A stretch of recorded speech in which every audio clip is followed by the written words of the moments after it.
Action!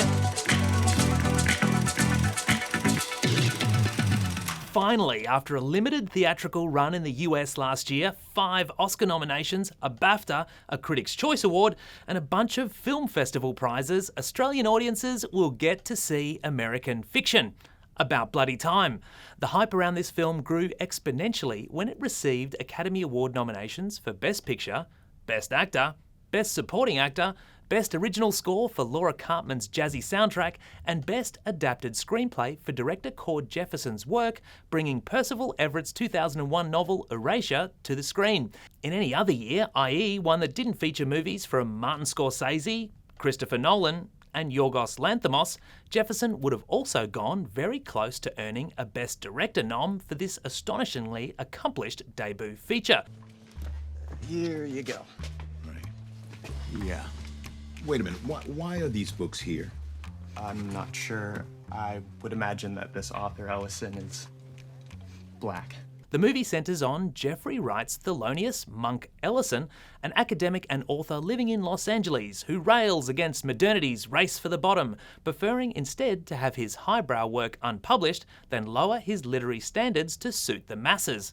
Frustrated by what he perceives as the flattening of black lives by the white entertainment industry, he pens a deliberately cliché novel about life in the hood under a nom de plume as a prank on publishing houses. Deadbeat dads, rappers, crack. You said you wanted black stuff. That's black, right? I see what you're doing. But the joke is on him when said publishers fawn over the work and throw buckets of money his way, with a multi-million-dollar movie deal thrown in for good measure. Now Monk is faced with a moral dilemma: remain in his ivory tower of literary integrity, or sacrifice that integrity for the greatest success he's ever experienced in his career.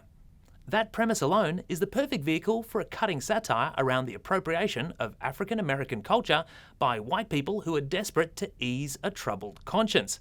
And if that was all American Fiction was, it'd be one of the best comedies you'd see this year. But the film is so much more than that. Anyone who has seen Wright in action knows he's ideally suited to play a curmudgeonly intellectual, altogether too smart for his own good.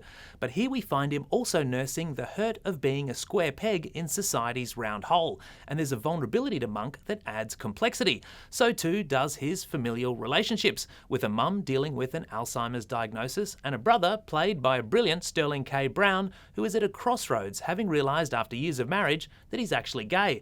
All of this, plus a new romantic situation, is impacted by Monk's literary subterfuge, which soon exacts a greater toll than he could have imagined when it seemed like it was just a harmless joke at others' expense.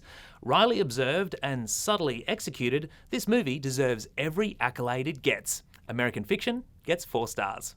And cut!